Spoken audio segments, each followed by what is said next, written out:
peuple incassable du pays le plus courageux. Le 63e jour se termine alors que nous nous défendons. C'est une journée pour laquelle beaucoup a été fait. Premièrement, une décision importante de l'Union européenne est en préparation. La Commission européenne a accepté de supprimer tous les droits de douane et les quotas sur les exportations ukrainiennes pendant 1 an, ainsi que de suspendre les tarifs anti-dumping. Aujourd'hui, j'ai discuté des détails de cette proposition avec la présidente Ursula von der Leyen. Je lui en suis reconnaissant ainsi qu'à tous nos amis européens. À l'heure actuelle, cela nous permettra de maintenir l'activité économique en Ukraine, notre production. Mais chacun doit comprendre que cette décision ne s'applique pas seulement à l'Ukraine. L'exportation suffisante de nos produits vers les marchés européens et mondiaux sera un outil anti-crise important. La Russie tente de provoquer une crise mondiale des prix pour déclencher le chaos sur tous les principaux marchés, en particulier celui de l'alimentation. Les exportations ukrainiennes contribueront à stabiliser les marchés. Ainsi, cela profite non seulement à nous, mais également aux résidents de tous les pays susceptibles d'être affectés négativement par les actions de la Fédération de Russie. Nous attendons de nouvelles solutions des partenaires pour libéraliser nos exportations. Nous sommes d'accord avec l'Union européenne sur la manière d'augmenter le potentiel des corridors de transport à la frontière occidentale de l'Ukraine. J'ai parlé aujourd'hui avec le président de l'Indonésie, notamment de la sécurité alimentaire. J'ai prêté une attention particulière au fait que des millions de personnes dans différents pays risquent de mourir de faim jusqu'à ce que la paix revienne en Ukraine.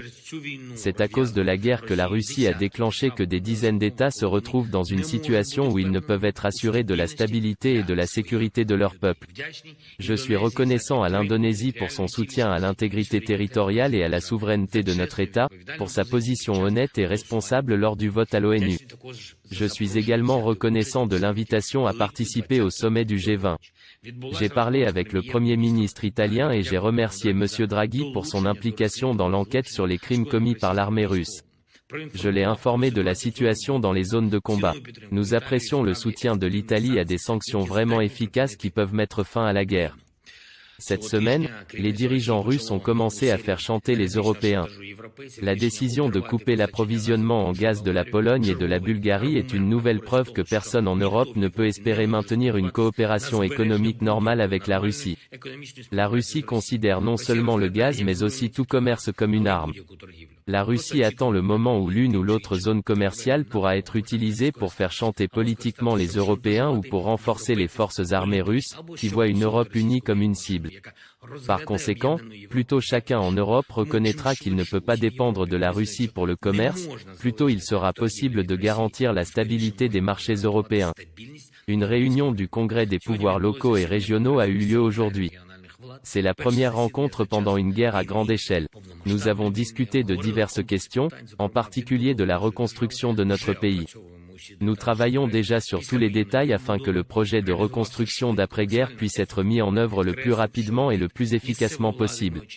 J'ai porté une attention particulière au fait que nous attendons des demandes et des propositions précises de la part des autorités locales pour que nous puissions parler de choses précises avec nos partenaires, avec l'Union européenne, avec les bailleurs de fonds internationaux.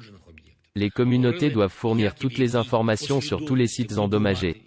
Nous avons discuté comment et dans quel ordre construire, comment organiser l'achat d'un logement prêt.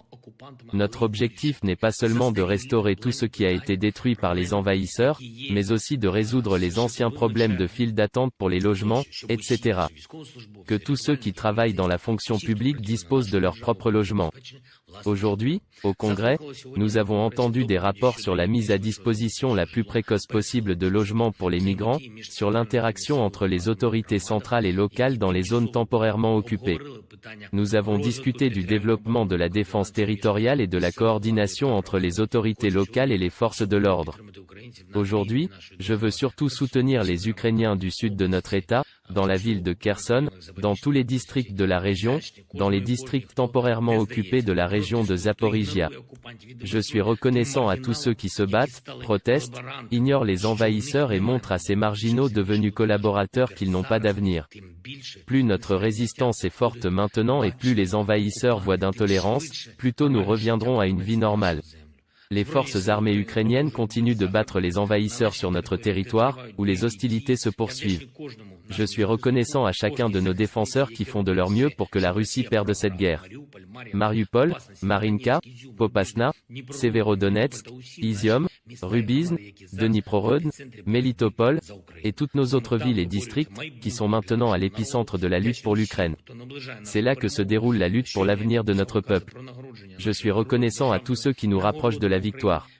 Maintenant, j'ai signé des décrets sur la récompense de nos héros. 173 militaires des forces armées ukrainiennes ont reçu des récompenses d'État ukrainiennes. Le titre de héros de l'Ukraine a été décerné au lieutenant-général Serhiy Ivanovitch Naev, commandant des forces conjointes des forces armées ukrainiennes. Gloire éternelle à tous ceux qui ont défendu notre État. Mémoire éternelle à tous ceux qui ont donné leur vie pour l'Ukraine. Gloire à l'Ukraine.